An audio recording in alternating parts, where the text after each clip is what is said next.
நம்ம இப்ப பார்த்துக்கிட்டு இருக்கிறது மருத்துவ குணம் கொண்ட அத்திப்பழத்த பத்தி தான். ஆனா இது இப்ப பார்க்கும்போது அது அத்திப்பழமா அப்படின்னு நமக்கு யோசிக்க தோணும். ஏன்னா அது ஒரு நெல்லிக்காய் மாரி இருக்கும். அப்படி இல்லைன்னா ஒரு கொய்யா பழம் கொய்யா காய் எப்படி இருக்கும்?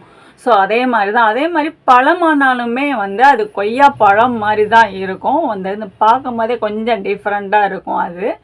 இப்ப என்னன்னா, இப்ப பலாப்பழம் 2 வகைப்படும். அதாவது வேர்ப்பழம் ஒண்ணு இருக்கு. தண்டு பழம் அப்படின்னு இருக்கு. வேர்ப்பழம் கொஞ்சம் டேஸ்ட் எப்பவுமே வேர் பகுதியில வரக்கூடிய காய்கறியாட்டும், பழங்கள் ஆகட்டும், அது அதோட டேஸ்ட் கொஞ்சம் டிஃபரெண்ட்டாவே இருக்கும்.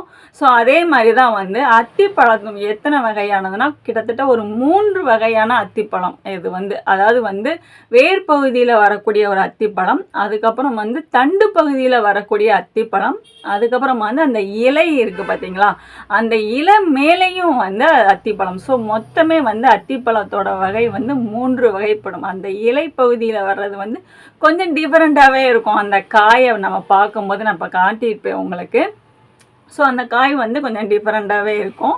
இதை நம்ம டைரெக்டாக இதை நம்ம சாப்பிட முடியாது. ஏன்னா இதை கொஞ்சம் பதப்படுத்தி தான் சாப்பிடணும். ஏன்னா இந்த அத்திப்பழத்தை நம்ம பிக்கும்போது அது உள்ள சின்ன சின்ன புழுவெல்லாம் இருக்கும். அப்படி இல்லைன்னா சின்ன சின்ன வண்டுலாம் இருக்கும். ஸோ அதனால் இதை பதப்படுத்தி தான் சாப்பிடணும்.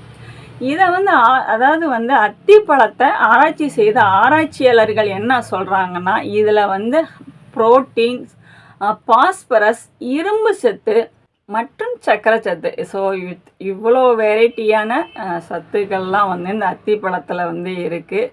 எல்லா ஃப்ரூட்லேயுமே உள்ள சத்து தானே அப்படின்னு நம்ம யோசித்தா அது மட்டும் தான் இல்லை. எல்லா ஃப்ரூட்லேயுமே சத்தை காட்டிலையும் 4 மடங்கு இந்த அத்திப்பழத்தில் அதிகமான புரோட்டீன்ஸ்லாம் இருக்குது. அது மட்டும் இல்லாமல் விட்டமின் ஏசியும் இதில் இருக்குது இந்த அத்திப்பழத்தில். இதை நம்ம டைரெக்டாகவே சாப்பிட முடியாது. அதனால் சொல்லியிருந்தேன், அது பதப்படுத்தி தான் சாப்பிட்ணும். இதில் அது மட்டும் இல்லாமல் நார் சத்து அதிகமாகவே இருக்குது. அதனால் என்ன ஆராய்ச்சியாளர்கள் என்ன சொல்கிறாங்கன்னா, மற்ற ஃப்ரூட்ஸை நம்ம சாப்பிட்றதை காட்டிலையும் இந்த ஃப்ரூட்டை எடுத்துக்கிறது ரொம்பவே ஹெல்த்துக்கு ரொம்பவே நல்லது அப்படின்னு சொல்லியிருக்காங்க.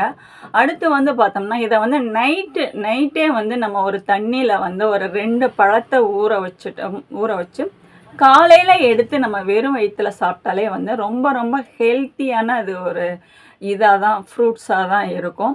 இதை யாரெல்லாம் சாப்பிடக்கூடாது அப்படின்னு பார்த்தோம்னா, அதாவது ஸ்கின் அலர்ஜி உள்ளவங்க இதை சாப்பிடக்கூடாது. அதே மாதிரி சர்க்கரை நோய் உள்ளவங்க இதை சாப்பிடக்கூடாது. பித்தப்பையில் கல் அடைப்பு உள்ளவங்க, எலும்பு பிரச்சனை உள்ளவங்கெல்லாம் இந்த அத்திப்பழத்தை சாப்பிடக்கூடாது. இது எங்கே கிடைக்குது அப்படின்னா, நியர்பையில் உள்ள நாட்டு மருந்து கடையில் இது கிடைக்கும். அது ரொம்பவே ஹைஜீனிக்காகவும் இருக்கும். இப்போ எல்லா சூப்பர் மார்க்கெட்லேயும் இது அந்த அத்திப்பழம் கிடைக்கிது.